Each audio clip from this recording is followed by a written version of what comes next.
Mogul Motivation, empowering and inspiring entrepreneurs and dream chasers worldwide, 1 week at a time. Presented by True Stories Media. And I am your host, Antoine Twiz Taylor. Hello everybody, thank you for tuning in to another episode of Mogul Motivation. Welcome back. I'm happy that you are here. If this is your first time listening, this podcast is for the aspiring entrepreneur trying to get over that hump and make things happen. This podcast is for anybody with a dream that wants to go forward and accomplish that dream. And I say this every week, this podcast is for the aspiring entrepreneur that's trying to get over that hump. I use those words for a reason because that is exactly what I am. That is exactly what I was when I started this podcast. But not only when I started this podcast, that's exactly what I have been my entire life. You see, from a very early age, the seed was planted in my mind and my heart that I wanted to be an entrepreneur. I didn't know exactly what I wanted to do, but I knew I wanted to be an entrepreneur. It all started when, I wanted to be a garbage man. I was infatuated with seeing the garbage trucks pick up these big old dumpsters behind my apartment building as a kid. And I was like, I want to be a garbage man. But then it quickly turned from me wanting to be a garbage man to me wanting to own a fleet of garbage trucks. But then that changed, and then I wanted to be a movie director. I fell in love with Spike Lee films and all of that. I wanted to be a movie director, and that clung to me for a very, very long time, and I still want to direct films to this day. But not only did I want to be a movie director, I wanted to be a radio DJ on the side, right? And then not only did I want to be a movie director with being a radio DJ on the side, I wanted to have my own sports magazine. I wanted to do a lot of things. I just always knew I wanted to be an entrepreneur. In fact, it was in my, I believe it was my freshman year entrepreneurship class project. I was happy to take entrepreneurship. I was so happy that was an option. It was a class. And my very first assignment, I said, I want to be an entrepreneur. This was 2003. When I graduated college, it was a little bit before I graduated college in 2010. I began receiving magazines. I didn't even subscribe to this magazine. I didn't even know this magazine existed.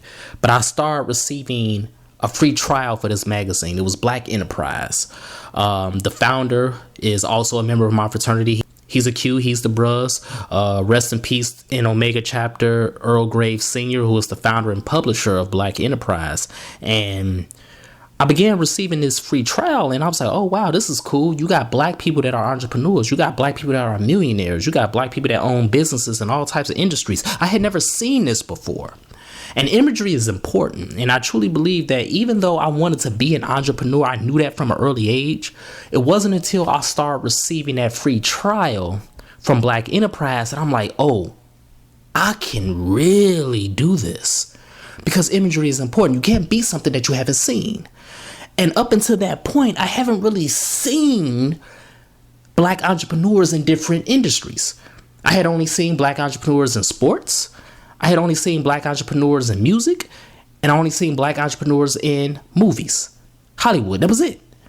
But now I'm seeing black entrepreneurs that own restaurants, that own manufacturing companies and all of these different things. It did something to me and it invoked something in my spirit. And I became an inspiring entrepreneur from that point on. This was 2010. And because of that free trial, I ordered a paid subscription to Black Enterprise for the next few years. And I still am in tune with Black Enterprise, but not only Black Enterprise, other black media outlets that show black entrepreneurship. It's 2024 now, so you can find it anywhere. All you got to do is just go on Instagram, Facebook, TikTok, and boom, black entrepreneurship is there. But in 2010 and before that, it wasn't as fluid as it is now. You had to seek that out. So my point is, of that whole backstory, we are all aspiring entrepreneurs. We are all striving to be something.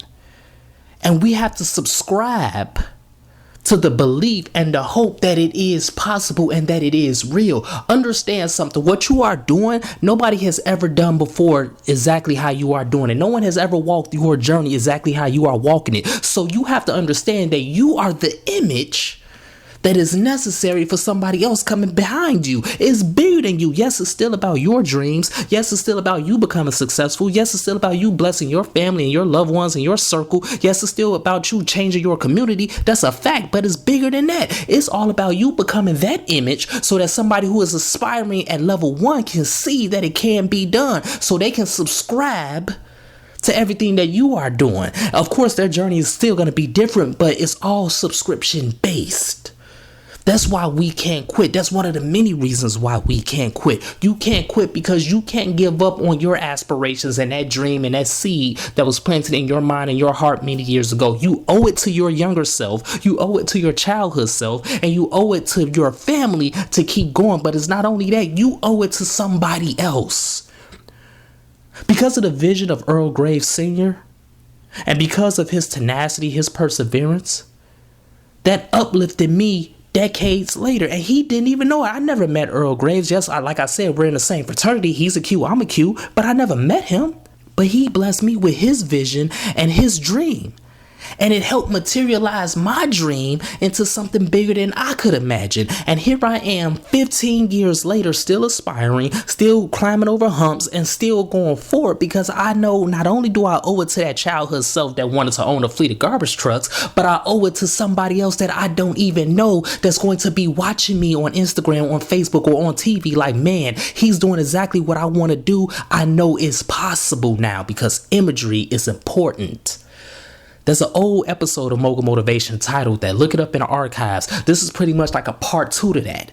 We have to subscribe to that hope and to that faith that's in us and not quit, because we are constantly going to run into humps, but we have to constantly climb and get over those humps. We have to do it because it's bigger than us. It's bigger than money. It's bigger than our control of time. It's all about showing someone that it's possible. And when they subscribe to the issues that we've overcome, when they subscribe to our type of faith, when they subscribe to our type of perseverance, when they subscribe to our type of tenacity, it's going to be contagious and it's going to spread.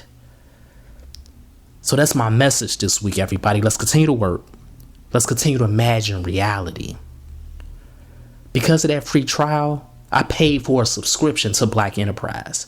And because I paid for that subscription to Black Enterprise, I look forward to it every single month. And I subscribe to that notion that it can be done, because I saw other Black men. I saw Black women. I saw all types of Black people owning businesses in different industries that I didn't even know Black people own businesses in.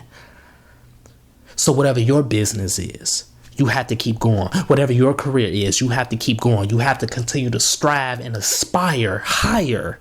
Because somebody is watching you. Somebody is rooting for you. Somebody needs you to succeed so that they can know that they too can succeed. No matter how hard it may be, you are harder. So if this podcast has benefited you in any way, shape, or form, I ask for 2 things as always. Number 1, please leave a 5-star review. And number 2, pass it on to a friend who may benefit from it as well. Have a great day, everybody. I'll talk to you next week.